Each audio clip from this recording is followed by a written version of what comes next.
Tuition চেণ্টাৰলৈ তোমালোকক স্বাগতম জনাইছোঁ। আজি আমি সমাধান কৰিব লৈছোঁ 5.2ৰ 4 নম্বৰৰ প্ৰশ্নটো। তো যোৱা ভিডিঅ'বোৰত আগৰ প্ৰশ্নসমূহ সমাধান কৰিছোঁ। যদি তোমালোকে চোৱা নাই আগৰ ভিডিঅ'টো গৈ চাই লোৱা। চোৱা 4 নম্বৰ প্ৰশ্নটোত কি দিয়া আছে 3, 8, 13, 18 ... সমান্তৰ প্ৰগতিটোৰ কোনটো পদ 78।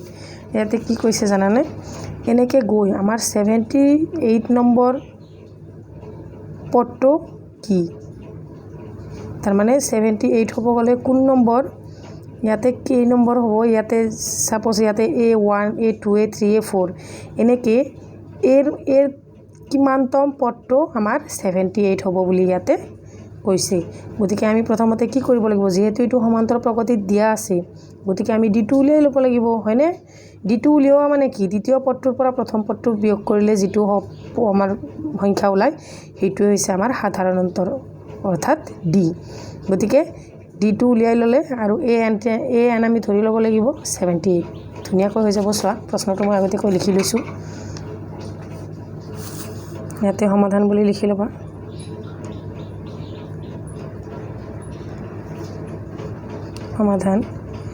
সমাধান বুলি লিখি দিয়া আছে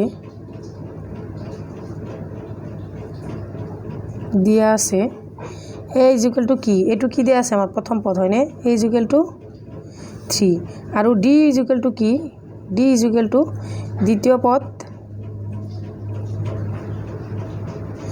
দ্বিতীয় পদ মাইনাছ প্ৰথম পদ, মনত ৰাখিবা। গতিকে দ্বিতীয় পদটো আমাৰ কি দিয়া আছে 8, প্ৰথম পদটো দিয়া আছে 3, 8ৰ পৰা 3 গ'লে কিমান থাকিব আমাৰ 5। গতিকে আমাৰ ডিৰ মান কিমান ওলাল 5 ওলাল।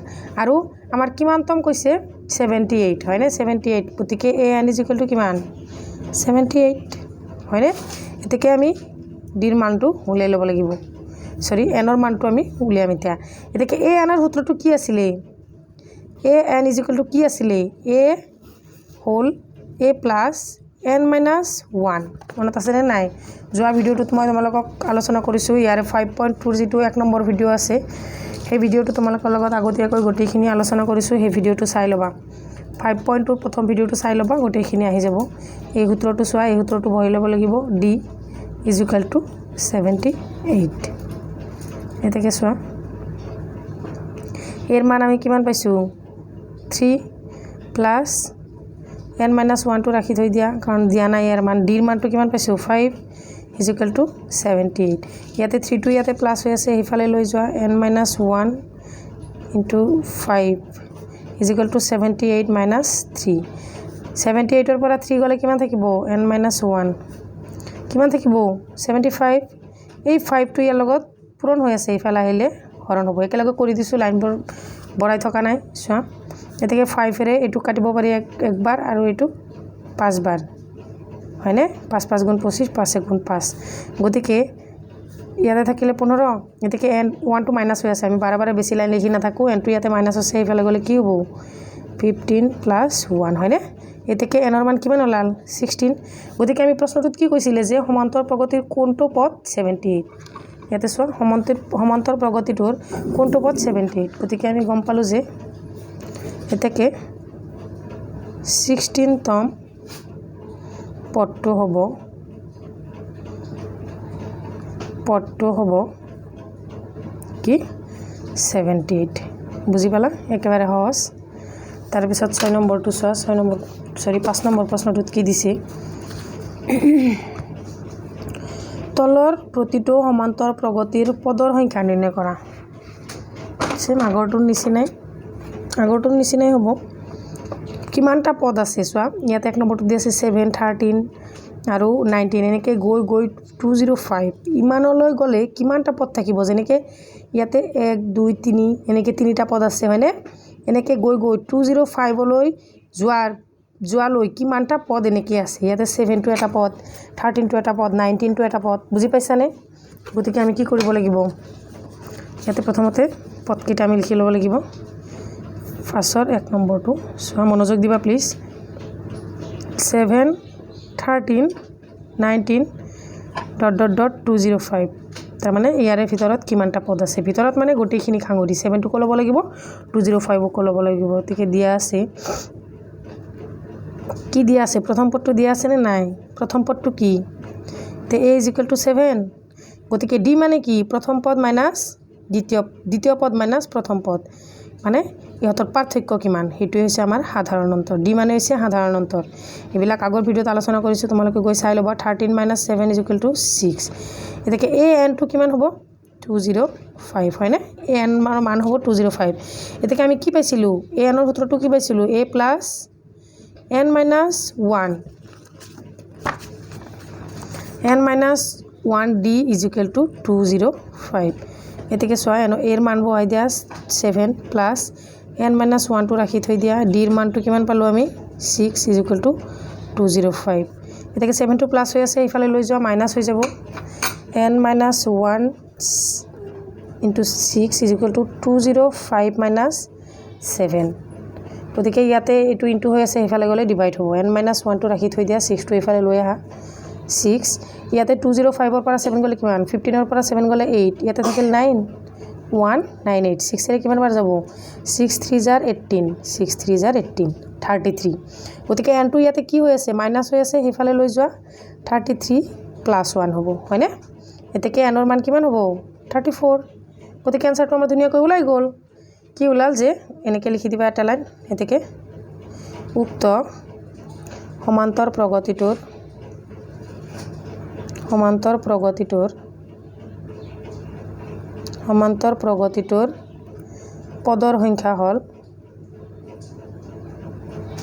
পদৰ সংখ্যা হল কিমান 34 তম পদলৈ গলে আমাৰ 205 হ'ব গম পাইছানে গতিকে এটোৰ সমাধান এইখিনি লৈ তাৰ পিছত 5ৰ 2 নম্বৰটোত কি দিয়া আছে চোৱা 5ৰ 2 নম্বৰটোত দিয়া আছে 18 1/2 15 * 1/2 13 ... -47 চোৱা ইয়াতে তলৰ সমান্তৰ প্ৰগতিটোৰ পদৰ সংখ্যা নিৰ্ণয় কৰিব দিছে গতিকে এনেকে গৈ -47 তম পদ -47 লৈ গলে কিমানটা পদ হ'ব ইয়াতে সমান্তৰ প্ৰগতিৰ পদৰ সংখ্যাটো উলিয়াব দিছে তোৱা আগৰটো নিচিনাকৈ হ'ব প্ৰথমতে তোমালোকে লিখি লোৱা ইয়াতে প্ৰথমতে প্ৰশ্নটো লিখি লোৱা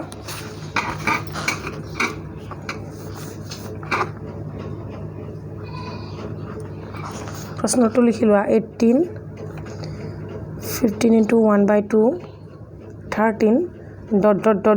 -47 ইয়াত মানে দিয়া আছে কি প্ৰথম পদটো দিয়া আছে হয়নে a = 18 গতিকে d = কি হ'ব d মানে দ্বিতীয় পদৰ পৰা প্ৰথম পদটো মাইনাস কৰিব লাগিব 15 1/2 - 18 গতিকে চোৱা এটো আমি কি কৰিব লাগিব 15 * 2 = 30 30 1/2 2 - 18 এতিয়া আমি দুইটো লহাগু ল'ব লাগিব এই দুটাৰ পৰা দুইটো লহাগু ললে ইয়াতে হ'ব 31 - 18 2 * 36 এটাকে যেহেতু ডাঙৰটো 36 31 গলে আমাৰ থাকিব -5 2 / -5 টো হ'ব আমাৰ d এৰ মান এটাকে a n ৰ মান কিমান দিয়া আছে চোৱা -47 আৰু a n = -47 এটাকে a n = কি আছিল এটাকে সূত্ৰটো কি আছিল a + n - 1 d = -47 এটাকে মানবিলাক বহাই দিয়া a এর মানটো কিমান আছে আমাৰ 18 প্লাস n - 1 টো ৰাখি থৈ দিয়া d এৰ মান হৈছে আমাৰ -5/2 = -47 এটা 18 টো ইয়াতে প্লাস হৈ আছে হিফালে লৈ যোৱা n - 1 এটো ব্ৰেকেট দিব নালাগে -5/2 = -47 + 18 -47 + 18 হলে কি হ'ব 47 টো ডাঙৰ আছে গতিকে যেটো ওলাই আমাৰ হেতু মাইনাস দিব লাগিব n - 1 = কিমান আছে সরি এটো প্লাস আছে ইফালে হলেও মাইনাস হ'ব 18 টো ইফালে প্লাস আছিল ইফালে হলে মাইনাস হ'ব দুটা মাইনাস হলে কিমান হ'ব আমাৰ 65 হ'ব মাইনাস ইনটু থাকি যাব ইয়াতে এটো কি হৈ আছিল পূৰণ হৈ আছিলে হয়নে ইফালে আহিলে কি হ'ব হৰণ হ'ব হৰণ অহাৰ লগে লগে যদি সমান চিনৰ এইফালে থাকে সিফালে গ'লে কি হ'ব এইটো ভগ্নাংশটো উল্টাই যাব ওপৰত 2 আহিব তলত কি আহিব 5 আহিব এইটো কথা সদায় মনত ৰাখিবা যে যদি হৰণৰ ভগ্নাংশৰ ক্ষেত্ৰত সমান চিনৰ বাওঁফালে থাকিলে বা সোঁফালে থাকিলে যদি ইফালৰ পৰা সিফালে নিব লগা হয় তেতিয়াহ'লে ভগ্নাংশটো উল্টাই যায় গতিকে -5 ইয়াতে থাকি যাব গম পাইছেনে 5 এৰে 65ক কিমানবাৰ কাটিব পাৰি 5 এৰে 65ক কাটিব পাৰি 5 × 5 5 × 3 = 15 গতিকে এতেকে চোৱা ইয়াতে 13 × 2 কি হ'ব 26 হয়নে চোৱা n - 1 = 26 ইয়াতে মাইনাছ আছে গতিকে মাইনাছ হ'ব মাইনাছ 5টো মাইনাছ আছিলে মাইনাছ মাইনাছ কেনসেল হ'ব লাগিছিল কেনসেলই হ'ব এইটো মাইনাছ কেনসেল হৈ যাব গতিকে ইয়াতে +26 হ'ব হয়নে এইটো আৰু কৰি থকা নাই 13 × 2 টো বহাই থকা নাই মই ডাইৰেক্ট কৰি দিছোঁ ইয়াতে চোৱা 1টো ইয়াতে মাইনাছ হৈ আছে এনৰ লগত আমাক উলিয়াব দিছে কি এনৰ মান হয়নে গতিকে এই -1টো এইফালে লৈ গ'লে কি হ'ব 26 + 1 এতেকে n = 27 গতিকে চোৱা ইয়াতে কি কৈছিলে যে 47 লৈ কিমানটা n আছে মানে কিমানটা পদ আছে এতেকে লিখি দিয়া উক্ত সমান্তৰ প্ৰগতিটোৰ পদৰ সংখ্যা বা AP বুলিও লিখিব পাৰা সমান্তৰ প্ৰগতিটোৰ